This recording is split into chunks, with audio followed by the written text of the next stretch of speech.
Bonjour et bienvenue au Devoir des Anneaux, le rendez-vous olympique quotidien du Devoir. Valérie Duhem avec vous, en compagnie de Carl Rétinaud-Parazzelli. Bonjour Carl. Salut Valérie. Au menu de ce 6e épisode, on confirme la maxime « Les derniers seront les premiers ». On discute de neige et de froid avec Stéphane Baillargeon. Bonjour Stéphane. Bonjour. Et on s'inspire des Finlandais pour nos activités du week-end. Le Canada n'a pas ajouté de médaille à sa récolte la nuit dernière. Alex Harvey disputait le 15 km style libre. Il s'est bien battu, a terminé au 7e rang. C'est une excellente performance, là, même s'il n'y a pas de médaille. Si certains s'inquiétaient de sa contre-performance au sprint, le 15 km a été rassurant. C'est le Suisse Dario Colognac qui est le pape de cette distance, qui a tout remporté depuis près de 10 ans, qui a remporté la course. Toutefois, c'est les derniers skieurs à rallier la ligne d'arrivée qui se sont fait remarquer.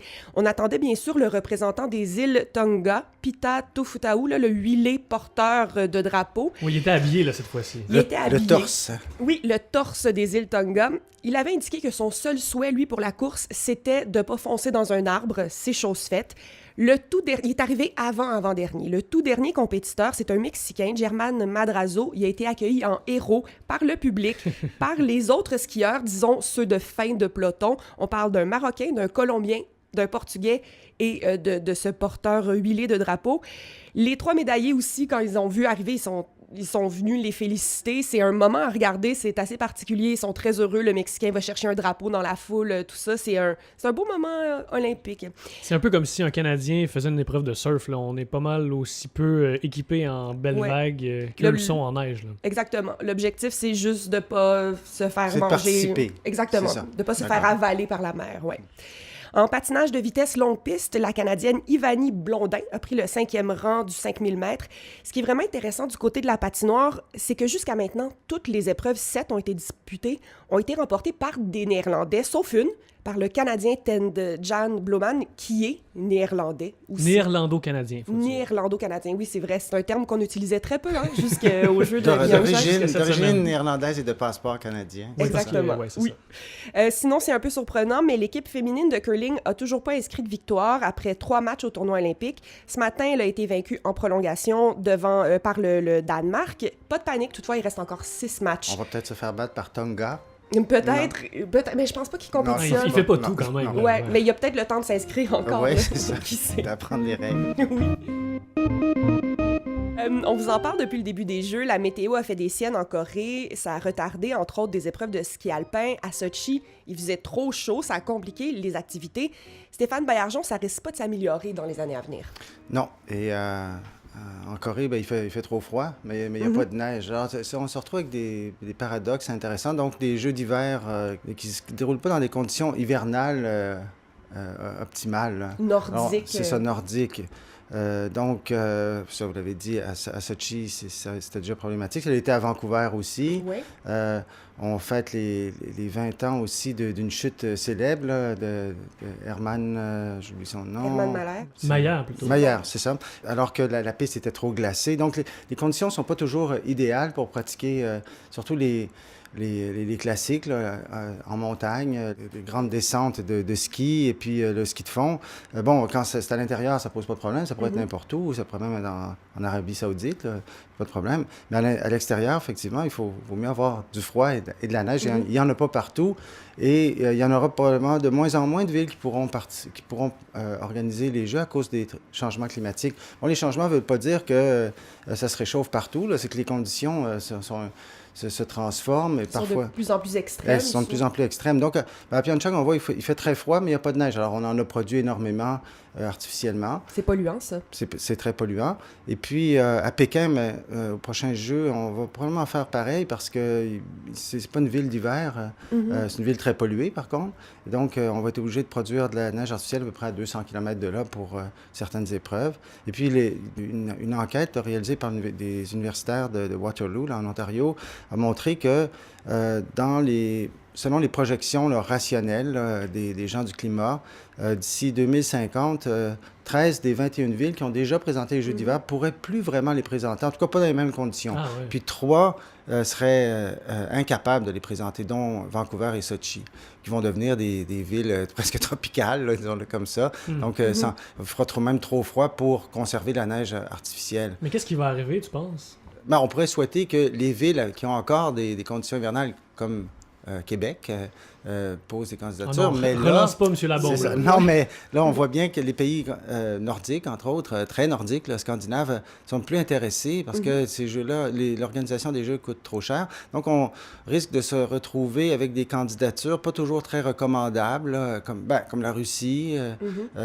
En même temps que Pékin, il y avait une candidature qui vient d'Almaty, qui dans un pays gouverné par une dictature.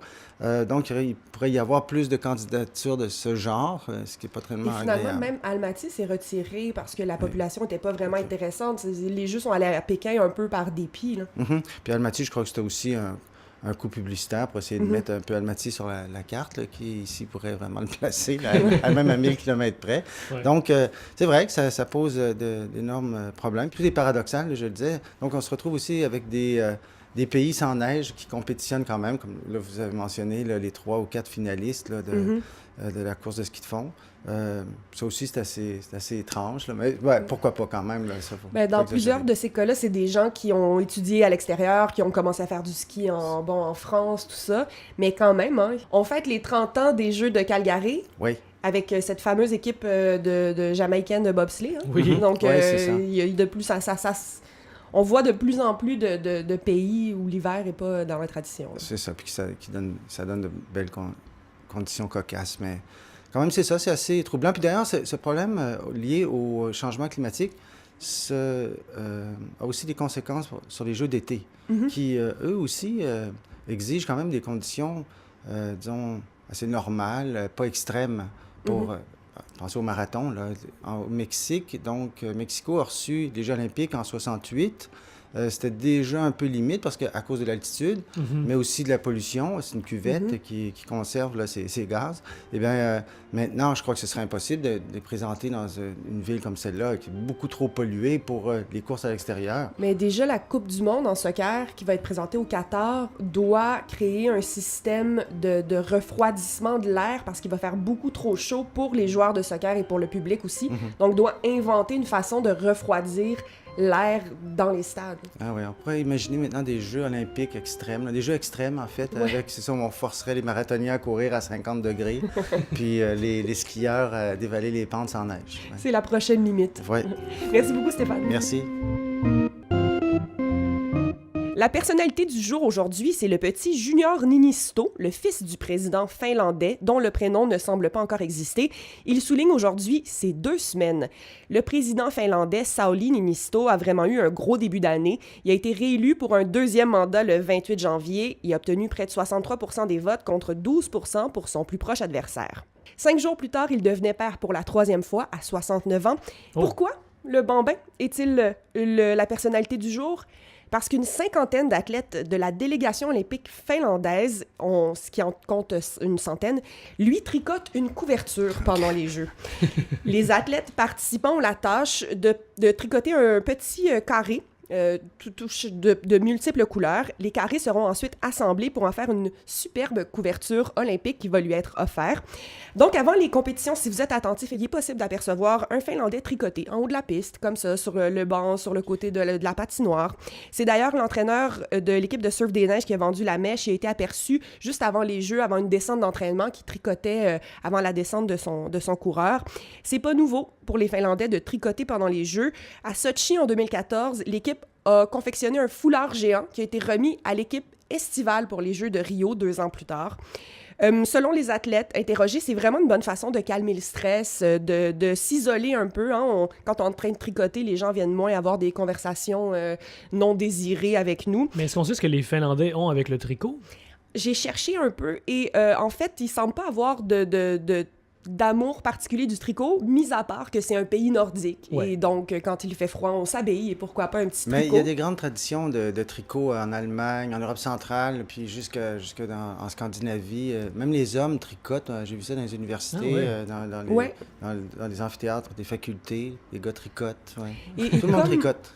Et comme ici aussi, il y a un retour au faites-le vous-même. Donc, faire... cuisiner, faire ses plats soi-même, tout ça, donc tricoter ses propres vêtements. Ça a l'air de fonctionner en passant parce qu'il y a une planchiste qui fait partie de l'équipe du groupe de tricoteurs qui a gagné médaille de bronze en slopestyle. Donc ça a l'air de marcher. C'est directement lié. Exactement. Et inquiétez-vous pas, l'équipe a promis de diffuser des photos de la couverture une fois qu'elle sera terminée. Carl, quelles sont les suggestions d'épreuves à surveiller ce soir, demain matin? Ce soir, donc, patinage artistique. Si vous avez été couche-tard hier, vous avez vu Patrick Chan en action, notre patineur artistique en simple. Donc, pour Patrick Chan, c'est son dernier tour de piste, si on peut employer cette expression utilisée peut-être trop souvent. Donc, c'est ses derniers Jeux olympiques cette année. Donc, au terme du programme court qui a eu lieu hier, il a terminé 6e. Une performance en dents de scie.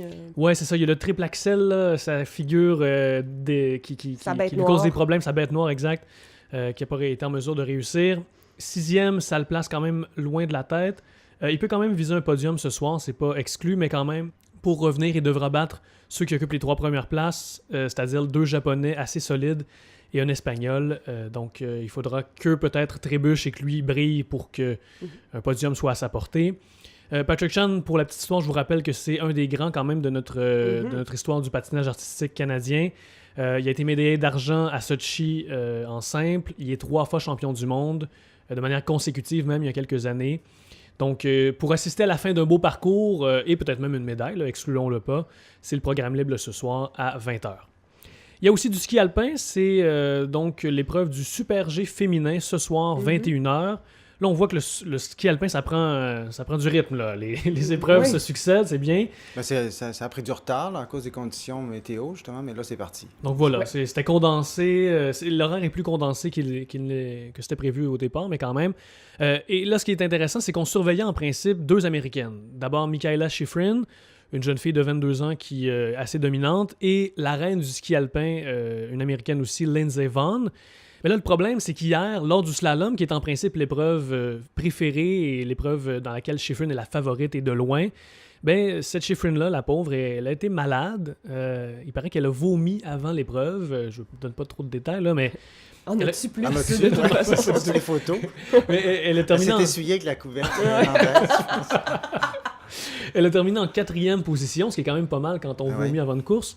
Mais tout de même, elle a dit déjà qu'elle ne participerait pas au Super G féminin de ce soir.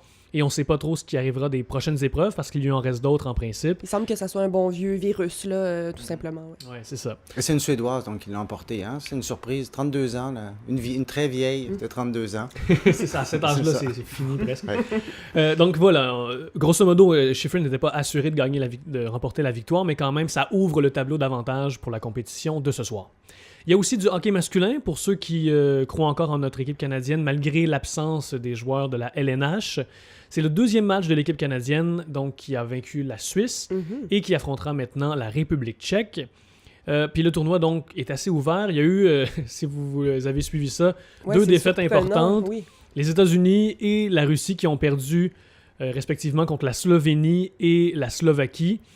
Donc c'est pas exactement des puissances de hockey habituellement quand les vrais meilleurs joueurs du monde sont là. Donc on verra si le Canada est en mesure de garder ses positions et de vaincre les Tchèques. J'espère que le match vous a quand même intéressé. C'est à 22h10. Et en terminant, demain matin, du patinage de vitesse courte piste, c'est la 3e journée de compétition en courte piste à l'aréna de Gangneung. Donc des épreuves féminines et masculines. Il y a le 1500 mètres chez les femmes. On surveille Marianne Saint-Gelais, Kim Boutin, qui a gagné le bronze plus tôt cette semaine, mais aussi Valérie Maltais. Et le 1000 mètres chez les hommes, on surveille Charles Hamelin et Samuel Girard. Malheureusement, Charles Cournoyer n'a pas pu se rendre suffisamment loin pour participer aux épreuves de samedi. Et le 1000 mètres, en passant, c'est la seule épreuve pour laquelle Charles Hamelin, notre multiple médaillé olympique, n'a pas remporté de titre aux Olympiques. Donc ce sera à voir. Les finales débutent vers 7h dans les 2 cas, heure du Québec. Et ce sont les derniers Jeux de Charles Hamelin aussi. Donc pour lui aussi, c'est une dernière chance. Un autre dernier tour de piste. Dernière course. Voilà.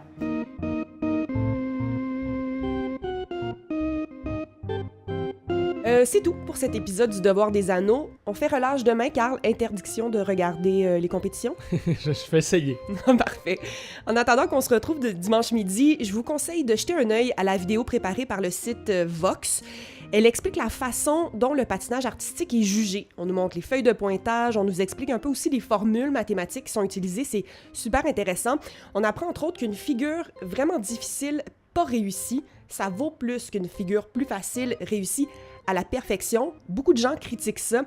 Ça met en lumière les besoins athlétiques de ces athlètes-là. C'est vraiment intéressant. Merci Carl, merci Félix Deschênes au son, merci Stéphane Baillargeon et on se retrouve dimanche.